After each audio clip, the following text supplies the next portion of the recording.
How's it going, everybody? And thank you for joining me on Out of the Both Roast for Scatterbrain Saturday.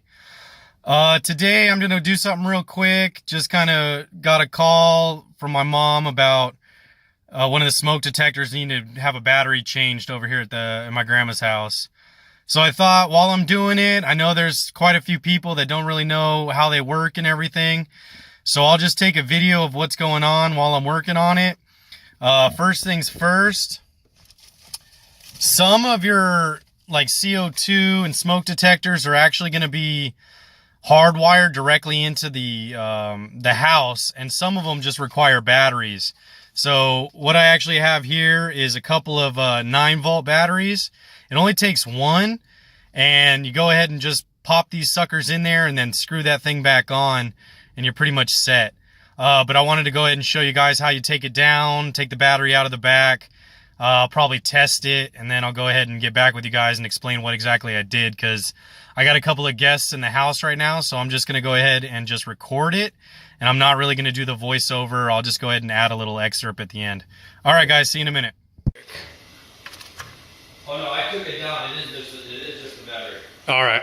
But I thought it was hardwired. Oh, they're AAA. Shoot. Okay. So as you guys probably saw when I went ahead and took down the smoke detector and CO2 detector, you just go ahead and twist it and pull it down. But I was mistaken on the batteries that it was going to take. Some of them take that 9-volt, but this one actually takes 3 AA batteries. So I'm going to have to head back to the store, return the 9-volt batteries, and then get some AAAs, put them back in this smoke detector.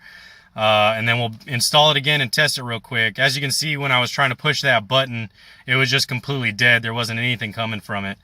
Normally that test goes ahead and tells you whether or not the batteries are still working. And without there getting any power to it, it doesn't work at all. And if there was any kind of gas leak or any kind of fire, those wouldn't have gone off. Luckily, because it is a rental property, we have multiple smoke detectors in pretty much every room, so this isn't the only one we're relying on. But if you guys are in a smaller unit, you might have only that one, so you probably want to test it every like 6 months to a year just to double check. This one itself actually will go off and tell you that the battery's starting to go low. So I'm going to go ahead and head back to the store, and I'll get back with you guys. Alright, so we got the batteries here.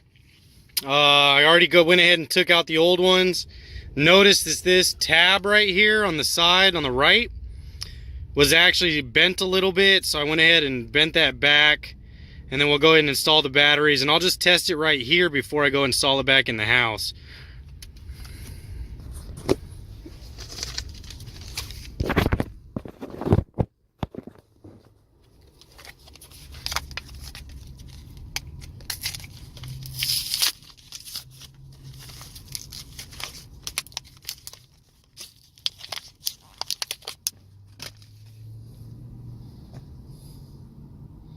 So there is actually an order sequence. It says it wants the bottom one in first, this one in second, and this one in last. So that's probably for this little indicator button right here to let them know that all the batteries are in there.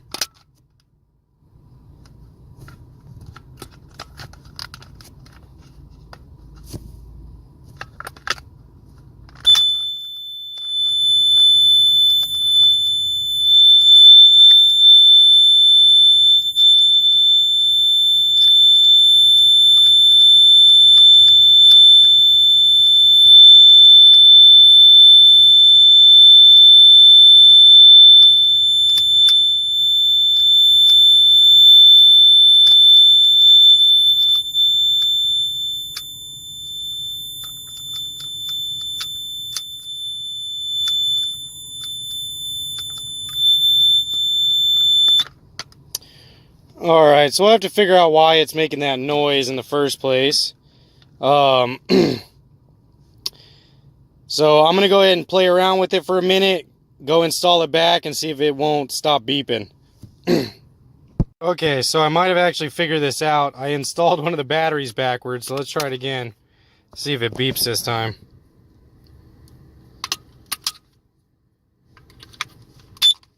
There we go. Push test button.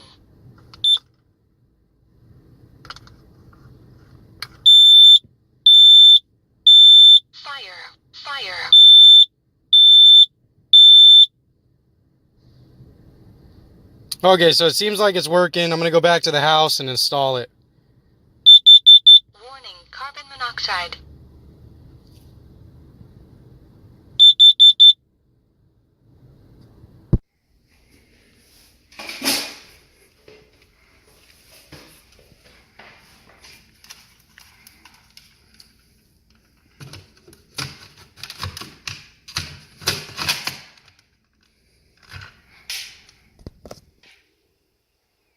All right, guys, there it is. Pretty simple job to do. Just go ahead and take it down, check everything. Couple of lessons learned: make sure you check the battery type before you go ahead and buy the batteries, so you don't have to run back and return them and buy a second set. If any of you guys didn't know how to install it, it's pretty easy after that.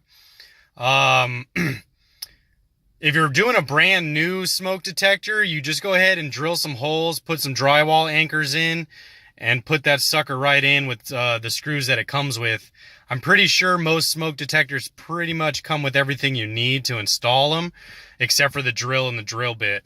But other than that, I mean, it's really easy to go ahead and put one of these things up and then make sure it's working properly. As you can see, it's got the test button right in the front, and then twist on and off from the bracket that holds it in place, and you're all set. Thank you guys for joining me. See you guys soon.